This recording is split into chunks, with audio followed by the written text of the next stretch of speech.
ভাই মনিবাগে দুই গোলন্দা সুভাষ দাস এবং সুমন দাস। হ্যাঁ ফালা দিও না। শুধু 500 হয়েছে সম্পর্কে যে জঘন্যতম কটূক্তি করেছে, যে জঘন্যতম করেছে এদেরকে ফাঁসি দিল। আমাদের আমাকে আন্দোলন মাঠে ময়দানে সবে মাত্র শুরু হয়েছে। আপনার খালি উচ্চারণে সীমাবদ্ধ আছেন। আমরা লুকায়ও জেলাতে রাষ্ট্রে বিভিন্ন স্তরে প্রচার করলো আমরা এই পর্যন্ত চেষ্টা করে যাচ্ছি। বেশি মহব্বত করিয়ে ভালোবাসি এরকম কটূক্তিকারী যে দুইজন কটূক্তিকারী কটূক্তি করেছে তাদের আমরা সর্বোচ্চ ফাঁসির দাবি জানাচ্ছি। আমি একটা কথা সুস্পষ্ট করতে চাই, আজকে আমাদের রাষ্ট্র আইনে কটূক্তিকারীর বিরুদ্ধে 2 বছরের কারাদণ্ড দেওয়া হয়েছে।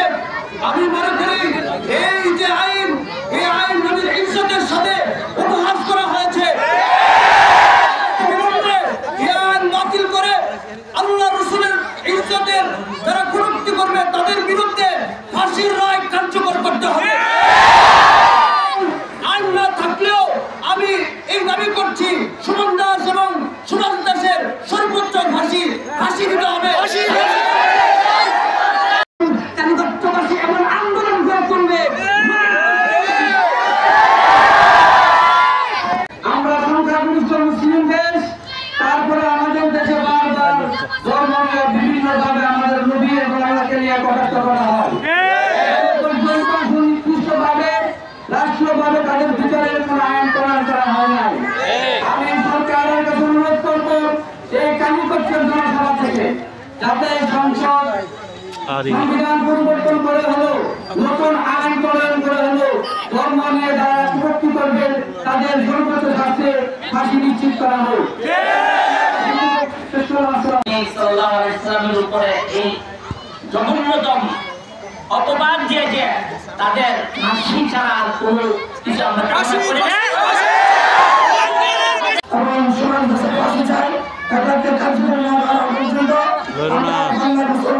বিশেষ করে সবাই মুসলমানরা ক্ষান্ত আমরা ইনশাআল্লাহ আমরা ফাঁসির চেষ্টা করবো এই করে আমরা বক্তব্য শেষ করবো।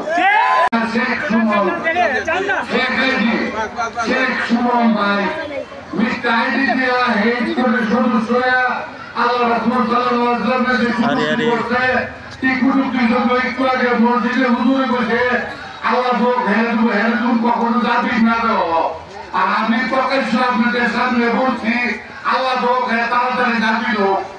এর দাবি যদি রাষ্ট্রীয়ভাবে বিচার না করে যাবি না ইনশাআল্লাহ এর বিচার আমরা দেব।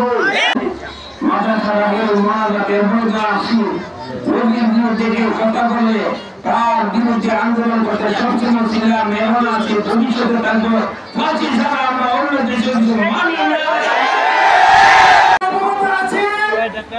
আজকের প্রতিবাদ মিছিল বিশ্ব নবী সাল্লাল্লাহু আলাইহি সাল্লামের ব্যাপারে যারা কটূক্তি করছে, সুমন দাস, সুভাষ দাস, আমরা ইতিমধ্যে জেনেছি নবীর উপরে আঘাত আসায় আমরা জীবন দিতে প্রস্তুত। প্রশাসনকে শ্রদ্ধা করি, প্রশাসন আমাদেরকে বারবারই আশ্বস্ত করছে তার উপযুক্ত বিচার হবে। আমরা সেই আশায় অপেক্ষা করতেছি। যদি প্রশাসন তার বিচার করতে ব্যর্থ হয় তাহলে আমরা আমাদের প্রয়োজনে জীবন দিয়ে দিব। সুমন দাস এবং সুভাষ দাসকে আর অন্য কারো না। তবে প্রশাসনকে সর্বোচ্চ সতর্কতা করতে চাই। আপনাদের আশ্বাসে আমরা এখনো শান্তিপূর্ণ অবস্থায় অবস্থান করতেছি।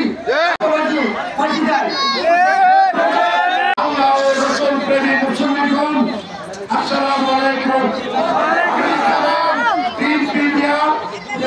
মোবাইল মিডিয়া, সকল মিডিয়া এবং প্রশাসনের আইনশৃঙ্খলা বাহিনীর সকলের অবগতি এবং তাদেরকে জানাতে চাই এই মুসলিমদের পক্ষ থেকে বাংলাদেশ আমরা শ্রদ্ধা করি, আমরা বাংলাদেশের আইনকে শ্রদ্ধা করি। আমরা আল্লাহর এবং রাসূলের প্রেমে যখন কোনো